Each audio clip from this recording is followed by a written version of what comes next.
आज मैं आप लोगों को जनरल नॉलेज का 40 महत्वपूर्ण क्वेश्चन कराने जा रहा हूँ जो कि अधिकतर एग्जाम में पूछे जाते हैं। और ये मेरा सेट 1 है।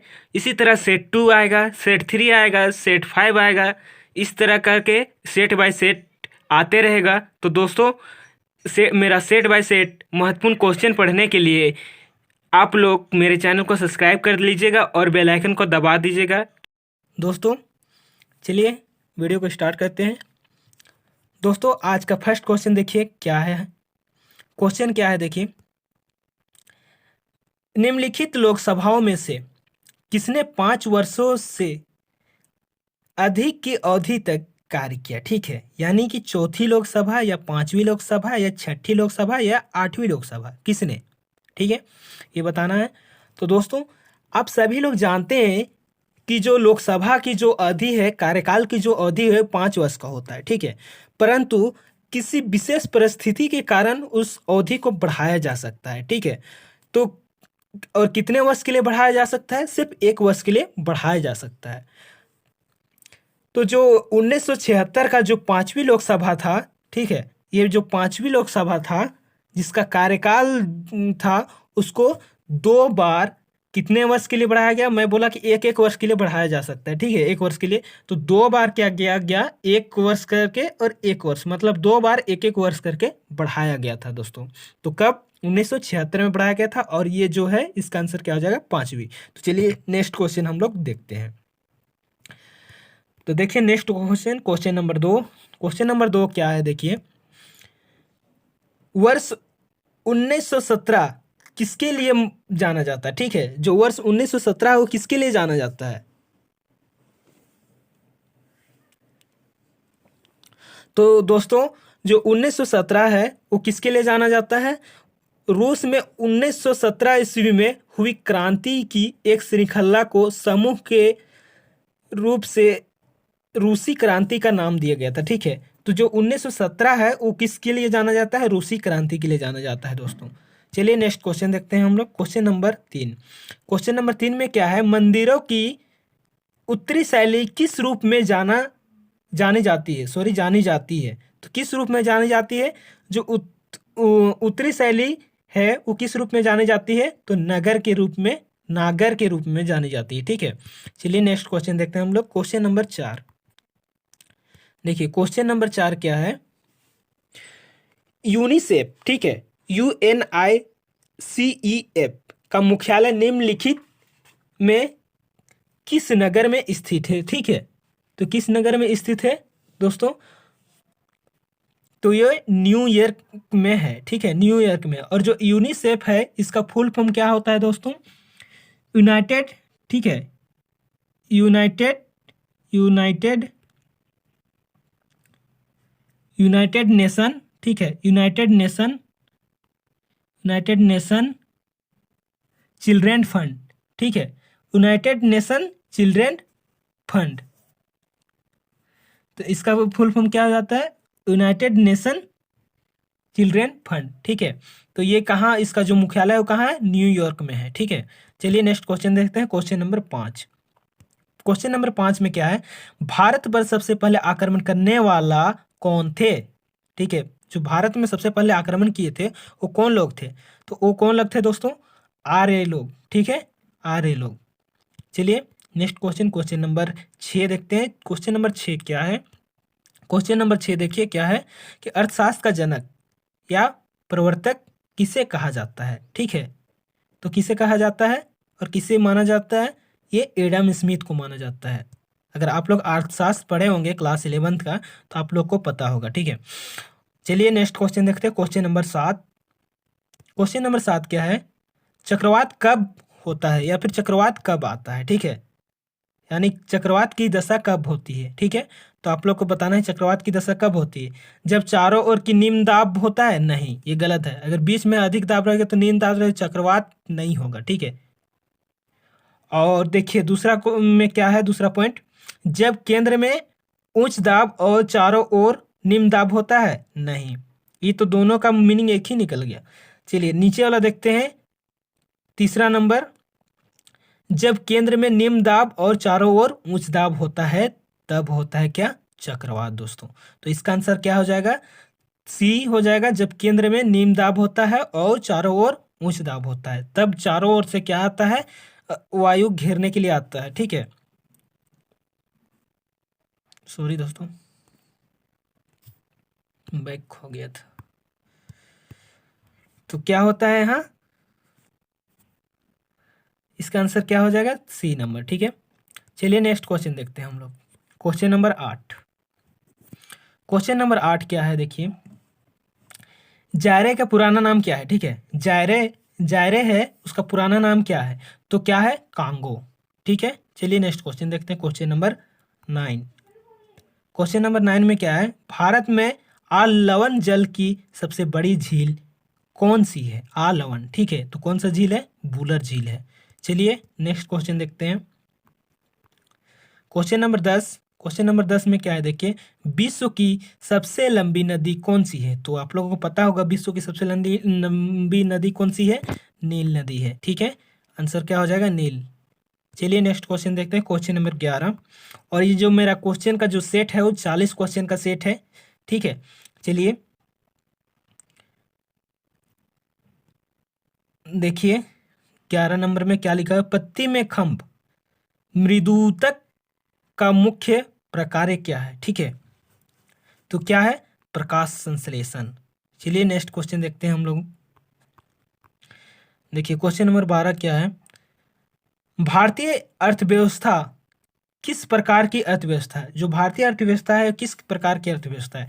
अगर क्लास 11 का आप लोग एनसीईआरटी पढ़े होंगे तो आप लोगों को पता होगा कि किस तरह का अर्थव्यवस्था है। ठीक है, तो ये जो भारत की जो अर्थव्यवस्था है वो मिश्रित अर्थव्यवस्था है। ठीक है, चलिए नेक्स्ट क्वेश्चन देखते हैं हम लोग। Question number 13।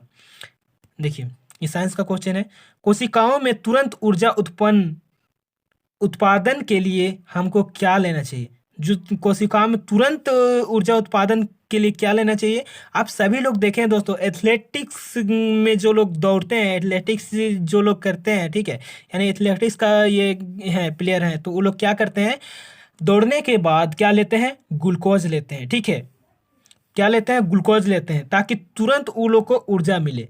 ठीक है, कोशिकाओं में तुरंत ऊर्जा उत्पादन हो जाता है। ठीक है, तो उसके लिए क्या लेते हैं वो लोग? ग्लूकोज लेते हैं।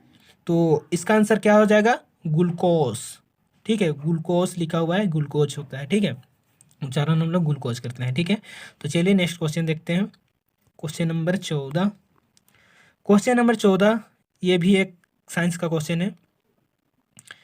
देखिए क्वेश्चन नंबर 14 क्या है। मानव शरीर में स्नायु किसके बने होते हैं? ठीक है, तो किसके बने होते हैं? तो इसका आंसर हो जाएगा ए, श्वेत रेशे और कुछ पीत प्रत्याशित रेशे। ठीक है, चलिए नेक्स्ट क्वेश्चन देखते हैं हम लोग। Question number 15। क्वेश्चन नंबर 15 क्या है देखिए।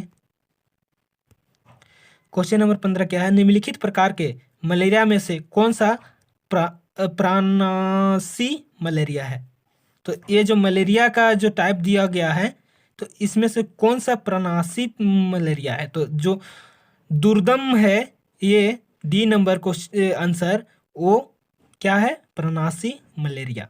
चलिए नेक्स्ट क्वेश्चन देखते हैं। Question number 16। देखिए क्वेश्चन नंबर 16 क्या है। सिस्टमा नेचुरे पुस्तक किसने लिखी है? जो सिस्टमा नेचुरे पुस्तक जो है वो किसने लिखी है दोस्तों? वो कौन है लेखक? इसका कौन है? लिनियस ने। ठीक है, इसका लेखक कौन है? लिनियस। चलिए नेक्स्ट क्वेश्चन देखते हैं। क्वेश्चन थोड़ा बड़ा है, चलिए मैं इसको छोटा करके दिखाता हूँ आप लोग को। क्या है क्वेश्चन देखिए। एक समान सहनती वाली एक धातु की गेंद, ठीक है, क्या है? एक समान सहनती वाली एक धातु की गेंद और एक रबड़, ठीक है, की गेंद, मतलब एक धातु की गेंद है और एक रबड़ की गेंद है। ठीक है, एक ही वेग से सामान्य रूप से एक भीति पर प्रहार करती है। ठीक है, क्या करती है? एक भीत पर प्रहार करती है। रबड़ की गेंद प्रतिक्षिप्त होती है और धातु की गेंद प्रतिक्षिप्त नहीं होती है। इससे क्या निष्कर्ष निकलता है? तो बताना है दोस्तों, इससे क्या निष्कर्ष निकलता है? क्यों, मतलब स्पीड में जो जो रबड़ का गेंद होगा स्पीड में भाग जाता है, ठीक है, किसी ये में टकराने के बाद, किसी दीवार में टकराने के बाद। लेकिन जो लोहा का जो है, जो धातु का गेंद है वो स्पीड से नहीं होता है, ठीक है। तो इसका कारण क्या है पूछ रहा है, ठीक है। तो इसका निष्कर्ष बताना है, कंक्लूजन क्या है। तो हम लोगों के सामने 4 कंक्लूजन दिया हुआ है, देखिए। ए नंबर जे है, क्या कैलकुलेशन दिया हुआ है, देखिए। रबड़ की गेंद वे संवेग में अधिक परिवर्तन सहा सहती है, ठीक है। तो जो अधिक परिवर्तन सहती है रबड़ का गेंद होता है उसमें, ठीक है। और धातु की गेंद में अधिक परिवर्तन सहती, तो धातु गेंद में स्पीड से क्यों नहीं आता है, अधिक नहीं है, कम है, इसीलिए धातु का जो गेंद है वो धीरे आता है, ठीक है। और जो रबर का गेंद है वो स्पीड आता है।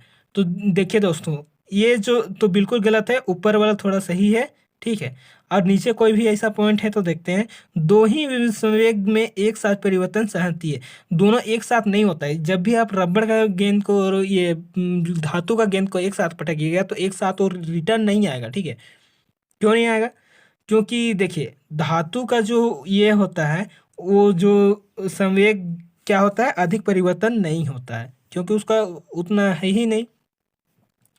तो ये भी गलत हो जाएगा। रबड़ की गेंद का प्रारंभिक संवेग धातु की गेंद की अपेक्षा अधिक होता है, तो ये भी गेंद प्रारंभिक संवेग धातु की गेंद की अपेक्षा अधिक होता है। तो चलिए ये नहीं होगा दोस्तों, तीनों जो ऊपर का है वो सही आंसर होगा। चलिए नेक्स्ट क्वेश्चन देखते हैं हम लोग, क्वेश्चन नंबर 18, ठीक है। क्वेश्चन नंबर 18 क्या है, देखिए। क्वेश्चन नंबर 18 क्या है, यदि यदि देखिए, यदि 360 मीटर पर सेकंड के वेग और 50 हर्ट्ज आवृत्ति वाली तरंग के लिए दो बिंदुओं के बीच कालांतर कितना डिग्री ये है, 120 डिग्री। तो दो बिंदुओं के बीच की पथांतर कितना होगा, ठीक है। तो ये बताना है दोस्तों। तो ये इसका हो जाएगा क्या, 24 सेंटीमीटर, ठीक है। चलिए नेक्स्ट क्वेश्चन देखते हैं, क्वेश्चन नंबर 19। क्वेश्चन नंबर 19 में क्या है, देखिए। यदि कोई वस्तु, ठीक है, पिंड एक वृत्त में एक समान चाल से घूमती है, ठीक है, तो क्या होता है, तो इसका वेग जो होता है वो एक समान होगा, एक समान चाल से घूम रही है, ठीक है, वृत्त में। तो देखिए फर्स्ट में क्या बोला था कि इस पर कोई कार्य नहीं किया जाता है। देखिए घूम तो रही तो कार्य कैसे नहीं हो रहा, इस पर कोई बल कार्य नहीं करता, बल है तभी तो घूम रही है। फिर इस पर कोई त्वरण उत्पन्न नहीं होता, तो इसका आंसर हो जाएगा दोस्तों डी नंबर। चलिए नेक्स्ट क्वेश्चन देखते हैं,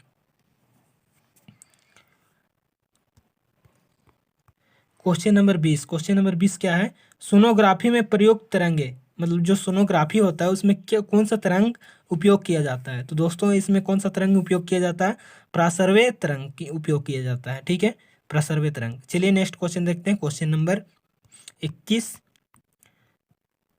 देखिए दोस्तों क्वेश्चन नंबर 21 क्या है, फिफ्थ जनरेशन यानी कि पांचवी पीढ़ी कंप्यूटर है, ठीक है। तो कौन सा कंप्यूटर पांचवी पीढ़ी कंप्यूटर है, ठीक है। तो डेटा प्रोसेसर या फिर डेटा इंटरप्रेटर या फिर डेटा कंट्रोल्स या फिर नॉलेज प्रोसेसर्स। तो इसका आंसर हो जाएगा दोस्तों नॉलेज प्रोसेसर्स, ठीक है। चलिए नेक्स्ट क्वेश्चन देखते हैं हम लोग, क्वेश्चन नंबर 22। CRL पुणे द्वारा बनाया गया भारतीय सुपर कंप्यूटर जो विश्व में चौथा सबसे तीव्र एवं एशिया में सर्वाधिक शक्तिशाली है, कौन सा है, क्या नाम है उसका। तो उसका क्या नाम है, इक्का इक्का इक्का, ठीक है। चलिए नेक्स्ट क्वेश्चन देखते हैं, क्वेश्चन नंबर 23। क्वेश्चन नंबर 23 क्या है, देखिए। कांग्रेस छोड़ने के बाद सुभाष चंद्र बोस ने फॉरवर्ड ब्लॉक का गठन किए कब किया, ठीक है। जो कांग्रेस छोड़ने के बाद सुभाष चंद्र बोस ने जो फॉरवर्ड ब्लॉक का गठन कब किया था, ठीक है। तो कब किया गया था दोस्तों, कब किए थे वो, 1939 में, ठीक है। चलिए नेक्स्ट क्वेश्चन देखते हैं, चलिए नेक्स्ट क्वेश्चन देखते हैं, क्वेश्चन नंबर 24। क्वेश्चन नंबर 24 क्या है, देखिए। क्वेश्चन नंबर 24 क्या है, देखिए। प्रयोगशाला में संश्लेषित किया गया पहला कार्बनिक यौगिक था कौन सा? जो कि प्रयोगशाला में संश्लेषित किया गया था पहला कार्बनिक यौगिक था, कौन सा था? तो यूरिया। ठीक है, चलिए नेक्स्ट क्वेश्चन। नेक्स्ट क्वेश्चन क्या है देखिए, क्वेश्चन नंबर 25। रक्त की उभय प्रतिरोध क्रिया यानी कि बफर क्रिया किसकी उपस्थिति के कारण होती है? तो किसकी उपस्थिति के कारण होती है दोस्तों? तो बताइए, आप लोगों को पता होगा तो बताइए, नहीं पता होगा तो मैं बता दे रहा हूँ किसकी उपस्थिति के कारण होता है। इसका आंसर हो जाएगा डी, HCO3 और H2CO3 के कारण होता है। ठीक है, चलिए नेक्स्ट क्वेश्चन देखते हैं हम लोग। क्वेश्चन नंबर 26 देखिए, क्वेश्चन नंबर 26 क्या लिखा हुआ है देखिए। निम्नलिखित में से किसमें कार्बन का अधिकतम प्रतिशत अंतर्विष्ट होता है? ठीक है, तो किसमें होता है? ढालुआ लोहा में, या फिर जंगरोधी इस्पात में, या फिर पिटुआ लोहा में, या फिर उच्च वेग इस्पात में? तो दोस्तों इसका आप लोगों को पता होगा तो बताइए, नहीं पता होगा तो मैं बता दे रहा हूँ, ढालुआ लोहा में। ठीक है, चलिए नेक्स्ट क्वेश्चन देखते हैं, क्वेश्चन नंबर 27। देखिए क्वेश्चन नंबर 27 क्या है।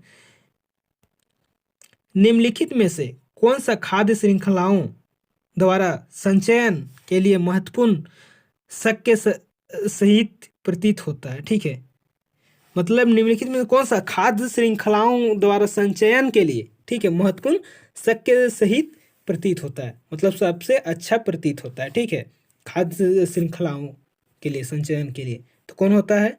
आप लोगों को बताना है। DDT होता है, या फिर पैराथायोन होता है, या फिर लिंडेन होता है, या फिर बेरिल होता है, बताइए। तो इसका आंसर क्या हो जाएगा दोस्तों?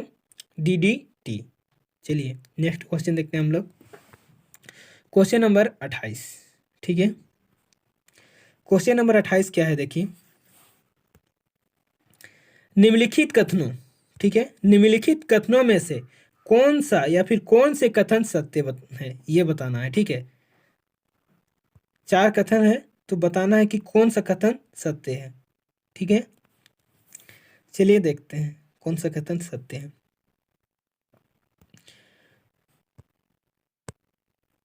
शुक्र पृथ्वी से सबसे निकट ग्रह है, तो पृथ्वी सबसे निकट ग्रह है, सही है। बृहस्पति सबसे दूरगामी से घूर्णन करने वाला ग्रह है, ये भी सही है। पृथ्वी सबसे सघन ग्रह है, ये भी सही है। फिर प्लूटो को बौने ग्रह के श्रेणी में रखा गया है, ये भी सही। दोस्तों ये चारों जो कथन है सब सही है, तो इसका आंसर क्या हो जाएगा? ये सभी। ठीक है, चलिए नेक्स्ट क्वेश्चन देखते हैं, क्वेश्चन नंबर 29 देखिए। क्वेश्चन नंबर 29 क्या है कि आबादी घनत्व के अनुसार राज्य की श्रेणी, मतलब आपको, आप लोग देख रहे होंगे कि सभी राज्य क्या है? भारत का राज्य है। ठीक है, ये सभी राज्य क्या है? भारत का राज्य है। तो इसमें क्या हम लोग को बताना है कि आबादी घनत्व के अनुसार जो राज्य की श्रेणी है वो, तो सबसे ज़्यादा आबादी किस राज्य में है, फिर किस राज्य में, फिर किस राज्य में, वो बताना है। ठीक है, तो चलिए देखते हैं, आप लोग को पता होगा तो बताइए। तो हम लोग को सबसे पहले ये बताना है कि आबादी जो है वो सबसे कम कौन सा राज्य में है, सबसे पहले बताना है कम, सबसे कम कौन सा राज्य में है। ठीक है, तो हम लोग को तो सेंसस देखना पड़ जाएगा, लेकिन कोई बात नहीं, अगर आप लोग गेस कर सकते हैं तो आप सभी को पता होगा कि उत्तर प्रदेश में सबसे ज़्यादा है। ठीक है, उत्तर प्रदेश में जो है वो सबसे ज़्यादा आबादी है। ठीक है, तो देख सकते हैं उत्तर प्रदेश यानी कि सबसे ज़्यादा, यानी चौथा नंबर में आएगा। ठीक है, चौथा नंबर में आएगा। चौथा नंबर में गेस करना है, आप लोगों को पता नहीं है सभी चीज़, तो चौथा नंबर गेस करना है। चौथा नंबर 2 गो में है। ठीक है, यहाँ पे है चौथा और यहाँ पे चौथा लास्ट में है। ठीक है, फिर ये हो गया। फिर देखिए कि जो सेकेंड जो सबसे ज़्यादा है दिया गया में से, वो है क्या? सेकेंड लास्ट जो है वो केरल में है। ठीक है, केरल में है, तो केरल में अब 2 ही गो में देखना है हम लोग को, तो यहाँ भी है, यहाँ भी दूसरा में 2 है। ठीक है, फिर क्या देखना है कि बिहार में सबसे कम है या फिर पश्चिम बंगाल, ये तो आपका 2 गो निकल गया, बिहार में सबसे कम है या फिर पश्चिम बंगाल में। तो दोस्तों आप लोग बिहार और पश्चिम बंगाल में गेस कर सकते हैं किसका अधिक होगा। पश्चिम बंगाल एरिया से भी बड़ा है और जनसंख्या से भी अधिक है। ठीक है, तो ये हो गया आपका थर्ड लास्ट, यानी फर्स्ट साइड से देखें तो सेकेंड सबसे ज़्यादा आबादी वाला राज्य, ठीक है। तो ये तीसरा नंबर, तो तीसरा नंबर यहाँ मिलता है। फिर ये पहला नंबर में आ जाएगा, ठीक है। पहला, दूसरा, तीसरा और ये चौथा, यानी कि 1 3 2 4, 1 3 2 4। तो आंसर क्या हो जाएगा? इसका आंसर बी नंबर, ठीक है। तो चलिए नेक्स्ट क्वेश्चन देखते हैं हम लोग। 30 30 क्या है देखिए। 30 में पादप के फेफड़े हैं, मतलब पादप के फेफड़े किसे कहा जाता है, ठीक है। पादप के फेफड़े क्या होता है, यानी कि पेड़ पौधा का जो फेफड़ा होता है, हम लोग का फेफड़ा तो आप लोग को पता होगा, लेकिन पादप का फेफड़ा क्या होता है? पत्ती होता है, या फिर स्तंभ यानी कि तना होता है, या फिर पुष्प यानी कि फूल होता है, या फिर जड़ होता है, ठीक है। तो क्या होता है? तो दोस्तों जो पादप का जो फेफड़ा होता है वो पत्तियां होता है दोस्तों, क्योंकि पत्ता तक ही क्या होता है, हवा जाती है, पत्ता से ही वो भोजन लेता है, ठीक है। पत्ता से ही अपना भोजन बनाता है। तो और जो ये है, इसका आंसर जो होगा पादप के फेफड़े क्या है, ठीक है। मतलब आप लोग के पास चार ऑप्शन है, तो इसका आंसर क्या हो जाएगा? पत्तियां हो जाएगा। चलिए नेक्स्ट क्वेश्चन देखते हैं। क्वेश्चन नंबर 31 में क्या है, जो नरेंद्र मोदी है, ठीक है। नरेंद्र मोदी जो कि भारत का अभी क्या है, PM. PM means prime minister, यानी क्या, प्रधानमंत्री। चलिए नेक्स्ट क्वेश्चन बोलता हूँ। चलिए देखते हैं आगे क्या लिखा हुआ है। ए पॉलिटिकल बायोग्राफी नामक पुस्तक के लेखक कौन है? नरेंद्र मोदी ए पॉलिटिकल बायोग्राफी पुस्तक के नामक कौन है, यानी जो पॉलिटिकल बायोग्राफी लिखा हुआ है नरेंद्र मोदी का, उसका लेखक कौन है? तो आप लोगों के सामने चार ऑप्शन है। Andre Merino, David Irving, Jeffrey Deval, और चौथा जो है इंग्सले एमिस। तो आप लोग को पता होगा तो बताइए, नहीं पता होगा तो मैं बता दे रहा हूँ। एंडी मेरिनो, ठीक है, जिसने कि क्या लिखा है, नरेंद्र मोदी ए पॉलिटिकल बायोग्राफी, ठीक है। चलिए नेक्स्ट देखते हैं। क्वेश्चन नंबर 32 देखिए, थोड़ा अटपटा क्वेश्चन है। आप लोग को बताना है, दो सूची दिया गया है, ठीक है। देखिए सूची 1 और सूची 2 से मिलान कीजिए, ठीक है, तथा सूचियों की नीचे दी गई संकेत से सही उत्तर चयन कीजिए। मतलब आप लोग को क्या करना है कि जो सूची 1 और सूची 2 दिया गया है उसको मिलान करना है, ठीक है। तो यहाँ पे देखिए, यहाँ पे देखिए क्या है। ए नंबर है बाबर, ठीक है, ये सम्राट के नाम है। इधर जो देख रहे हैं आप सूची 1 में, ये सम्राट के नाम है और ये मकबरा के नाम है, ठीक है। तो बाबर के नाम से जो सम्राट सम्राट जो बाबर है, उसका मकबरा कहाँ बनाया गया है, ठीक है। तो कहाँ बनाया गया है इसका मकबरा? काबुल में, ठीक है। अकबर का सिकंदरा में, जहांगीर का लाहौर में, सॉरी जहांगीर का लाहौर में, जहांगीर का लाहौर में, और शाहजहां का आगरा में बना है, ठीक है। तो यही मिलान करना था। देखिए आंसर क्या दिया गया है नीचे में, देखते हैं हम लोग। ये क्या हो जाएगा, ए नंबर यानी 3, ठीक है। बी नंबर यानी 4, ठीक है। सी नंबर यानी 1, ठीक है। डी नंबर यानी 2, यानी 3 4 1 2, ठीक है। चलिए देखते हैं किस में है, 3 4 1 2। तो जो सी नंबर है ये हो जाएगा हम लोगों का आंसर, ठीक है, 3 4 1 2, ठीक है। चलिए नेक्स्ट क्वेश्चन देखते हैं। क्वेश्चन नंबर 33 क्या है देखिए। क्वेश्चन नंबर 33 क्या है, किसके गणतंत्र में बुद्ध ने महापरिनिर्वाण प्राप्त किया? तो किसके गणतंत्र के में? तो मल्ल के, ठीक है, मल्ल के। चलिए नेक्स्ट क्वेश्चन देखते हैं। क्वेश्चन नंबर 34 क्या है देखिए। हम हमेशा चंद्रमा के केवल एक तरफ को ही देखते हैं, क्योंकि मतलब ये क्वेश्चन ये क्या है, इसका अधूरा जो है उसको पूरा करना है, ठीक है, अधूरा वर्ड है उसको पूरा करना है।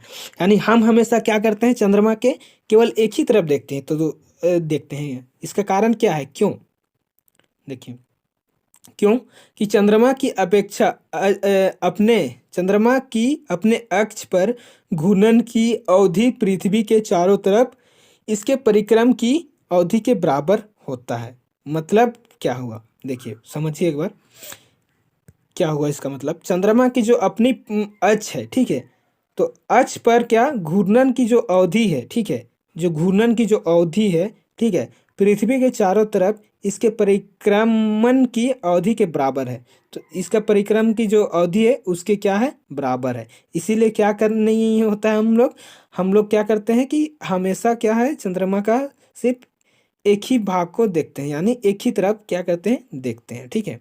चलिए नेक्स्ट क्वेश्चन देखते हैं, क्वेश्चन नंबर 35। क्वेश्चन नंबर 35 क्या है, देखिए 35 देखिए क्या है, प्राचीनतम भारतीय सभ्यता का नाम बताइए, मतलब सबसे प्राचीनतम भारतीय सभ्यता का नाम बताना है, ठीक है। तो ये क्या है, सिंधु सभ्यता हो जाएगा, ठीक है। मेसोपोटामिया तो भारत का नहीं है, मिस्र सभ्यता भी भारत का नहीं है, और इसमें से कोई नहीं, तो लेकिन जो सिंधु सभ्यता है वो भारत का ही एक सभ्यता माना जाता है, ठीक है। तो चलिए 35 का क्या हो जाएगा, सिंधु घाटी सभ्यता। चलिए नेक्स्ट क्वेश्चन देखते हैं, क्वेश्चन नंबर 36 में क्या लिखा हुआ है, देखिए क्वेश्चन नंबर 36 में क्या लिखा हुआ है, देखिए धन्यों की खेती यानी धानों की खेती सबसे पहले किस काल में प्रारंभ हुई, ठीक है। तो किस काल में बताना है आप लोग को, नवप्रस्तर काल में, या फिर मध्य पासकालीन, सॉरी मध्य पाषाणी काल में, या फिर पूरा पाषाणी काल में, या फिर अर्ध ऐतिहासिक यानी प्रोटो हिस्टोरिक काल में। तो किस काल में, तो ये जो धान की खेती सबसे पहले किस काल में किया गया था, नौ प्रसत्तर काल में, नौ प्रसत्तर काल में, ठीक है। चलिए नेक्स्ट क्वेश्चन देखते हैं, क्वेश्चन नंबर 37। क्वेश्चन नंबर 37 क्या है, देखिए प्रथम राजीव गांधी राष्ट्रीय सद्भावना पुरस्कार किसको प्राप्त हुआ था, तो किसको प्राप्त हुआ था, JRD टाटा को, मदर टेरेसा को, या फिर मोरारजी देसाई को, या फिर इनमें से कोई नहीं। तो किससे प्राप्त हुआ था दोस्तों, प्रथम राजीव गांधी राष्ट्रीय सद्भावना पुरस्कार मदर टेरेसा को, ठीक है। तो इसका आंसर क्या हो जाएगा, बी नंबर। चलिए नेक्स्ट क्वेश्चन देखते हैं, क्वेश्चन नंबर 38।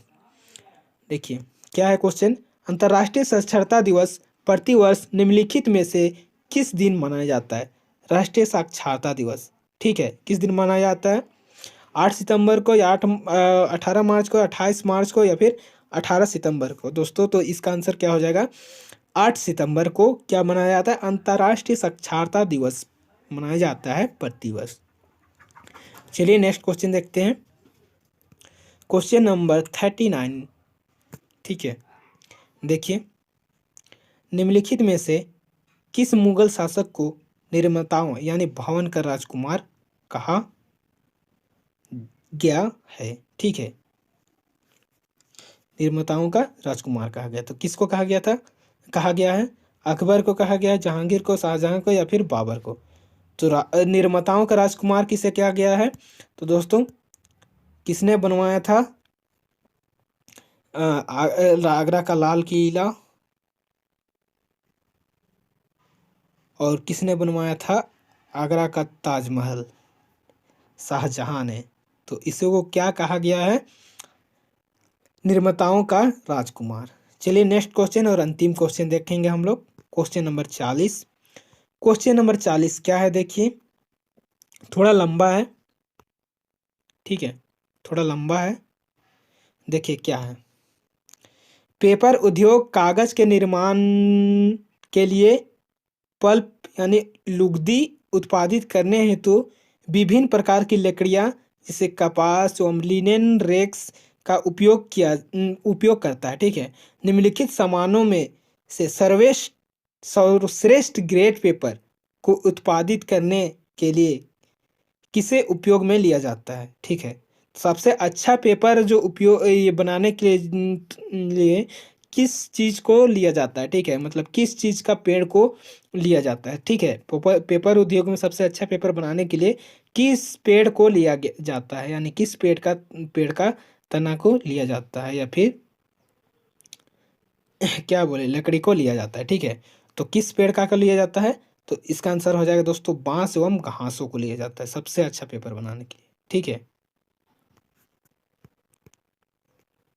चलिए, तो ये लास्ट क्वेश्चन था। मैं सिर्फ आप लोग को बोला था कि 40 क्वेश्चन का एक सेट है। फर्स्ट में क्वेश्चन स्टार्ट कर रहा था उसी के टाइम में बताया था। तो ये 40 क्वेश्चन का सेट है। ये दोस्तों आप लोगों को बहुत सा ये में कंपटीशन में काम आएगा।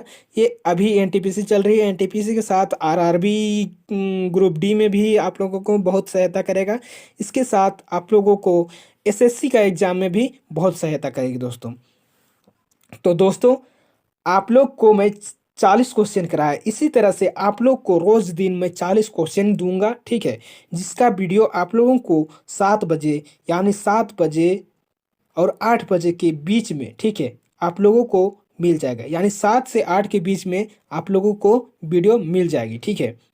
तो दोस्तों आप लोग रोज दिन आप लोग देख करके अपना तैयारी कर सकते हैं, ठीक है, आसानी से। सिर्फ 40 क्वेश्चन, और अभी एनटीपीसी का जो एग्ज़ाम चल रही है उसमें भी ये इसमें से क्वेश्चन आ सकती है। ग्रुप डी के एग्ज़ाम होगी उसमें भी आ सकती है, और जो एसएससी के एग्ज़ाम होगी उसमें भी आ सकती है। तो दोस्तों मेरे साथ बने रहिए, हर दिन आपको अपडेट मिलता रहेगा, और हर दिन आपको एक एक सेट 40 क्वेश्चन का जीके जीएस का क्वेश्चन आप लोगों को मिलता रहेगा। तो दोस्तों आप लोगों को इसका नोटिफिकेशन पाने के लिए और हमेशा मेरे साथ जुड़ने के लिए क्या करना होगा, मेरे चैनल को सब्सक्राइब करना होगा दोस्तों, और क्या करना होगा, बेल आइकन को दबा के रखना पड़ेगा, ताकि इस तरह का और भी मैं वीडियो सेट बाय सेट डालूंगा तो सबसे पहले आप लोगों को प्राप्त हो जाएगा। तो दोस्तों वीडियो अच्छा लगा तो लाइक कीजिए, शेयर कीजिए, अपने दोस्तों को भी पढ़ाइए। तो दोस्तों वीडियो देखने के लिए धन्यवाद।